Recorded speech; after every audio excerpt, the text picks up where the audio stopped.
Hello, everybody. It is Friday, June 17th, 2016, 9:31 p.m. And I just decided to come on and talk to you about something really tragic that happened to me a while back. It's a real example of uh, the kind of hatred furries get here in America. Most prominently in places that would be considered like furry spaces, or spaces that would be uh, you know considered safe for furries like myself. The incident I'm referring to happened. I can't remember. I think a few months ago, when I was frequenting the Disneyland Resort. Now, if you know anything about Disneyland Resort, it is a very it supposedly is a very furry friendly community, considering there's a bunch of fursuiters walking around. I know they're called characters. They're based off, the Disney characters. But, I've seen licensed fursuits before, time and time again, and, a fursuit by any other name, they're furries. They're fursuiters there, and they're paid to walk around the park, to shake hands with everybody, and, to spread the message of furry love and kindness. Now, uh, the incident I'm referring to happened inside the Disneyland park. If you don't know, there are two parks at the Disneyland Resort. There is the Disneyland Park, which is the original one that Walt Disney himself built in 1955, and there is the California Adventure Park, which opened in 2001. And the incident I'm referring to happened in the original park.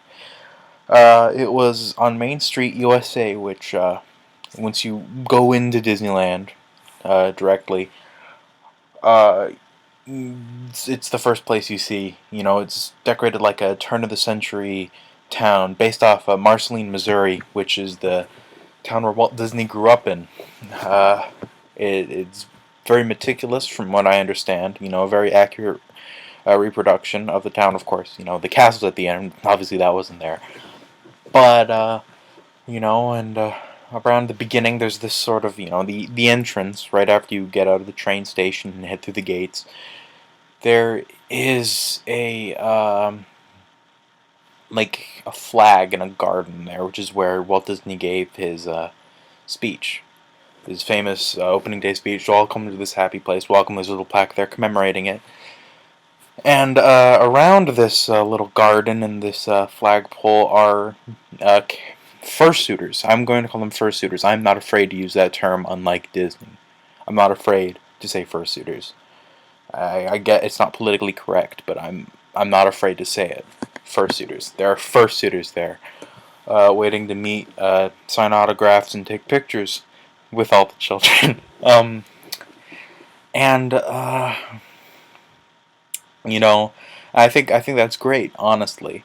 That we have this sort of area where furries can be seen not as sexual deviants, but as being kind and helping the community, and being with children. And so when I saw this, I carry my fursuit with me everywhere. I had it in a duffel bag with me that I brought. We brought several snacks, several refreshments, water, and we brought all of those in the park with us, and my fursuit, which I take everywhere with me. What kind of self-respecting furry doesn't have their fursuit on the whole time? So we went into the locker rooms, and I decided, you know what? This is such a furry friendly area. You know, I feel I feel like it's okay for me to be myself here. So I decided to put on my fursuit.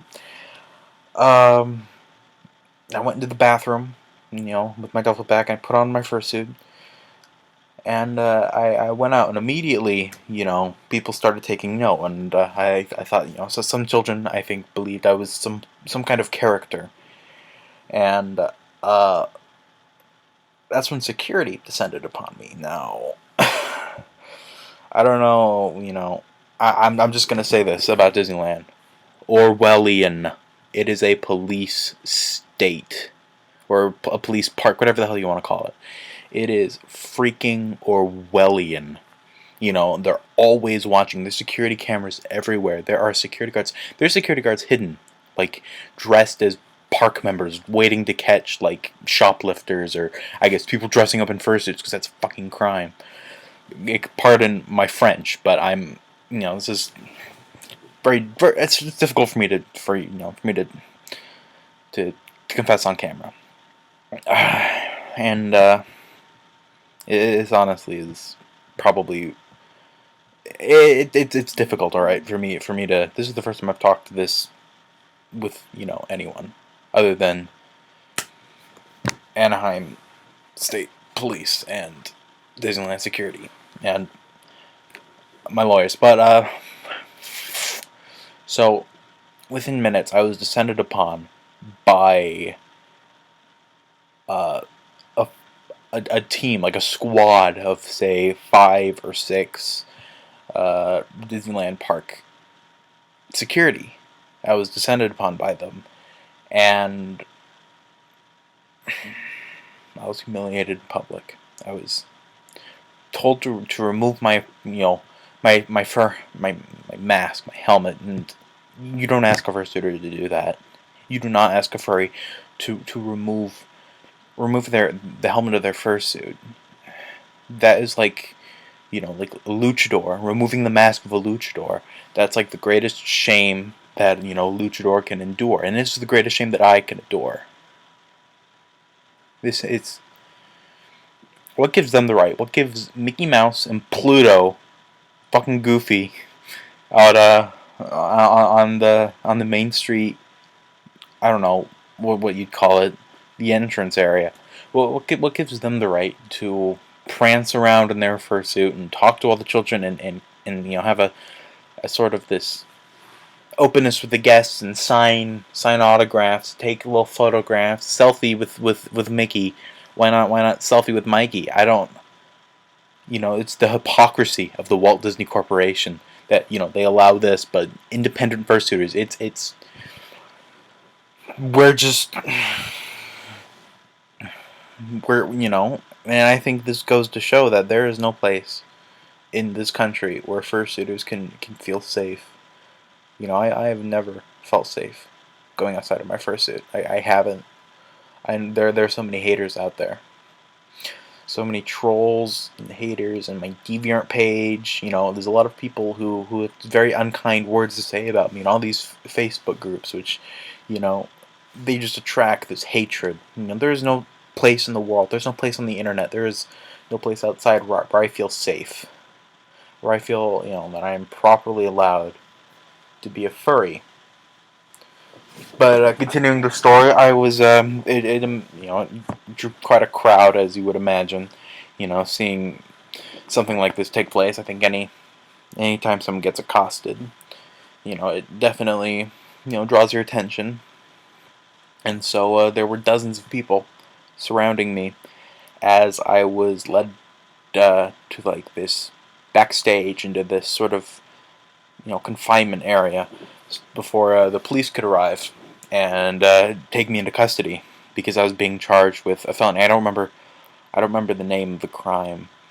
What I was officially charged with. My lawyer does. And he is currently battling this out with Disney's attorneys, Disney's lawyers.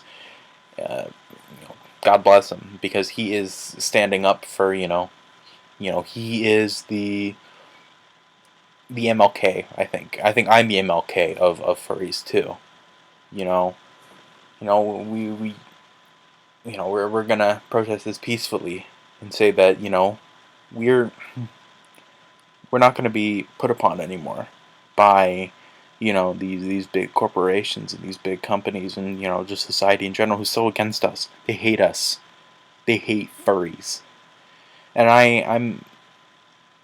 I'm not gonna stand for this anymore. I think I'm putting my foot in the ground, putting my foot on the ground, and saying that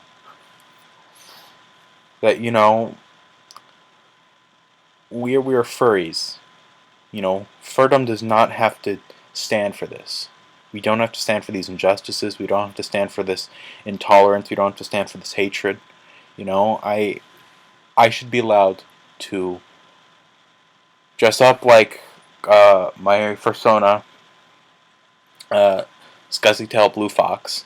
I should be able to dress up like him in any sort of you know, public area, because that, I feel like that's an extension of who I am. You know, that is an extension of my being. That is an extension of my will. You know, I am allowed to be this, you know, this part of me. This is not a part of me I want to keep, you know, locked down inside. This is not a part of me I want to keep hidden from everybody. You know, it's not right. It is just not right for this to happen to me. For this to happen in, you know, America, supposedly one of the most free nations on the planet. Free for who? Not free for furries. Not not free for furries at all. No, no, no, no, no. Uh, you know, and uh,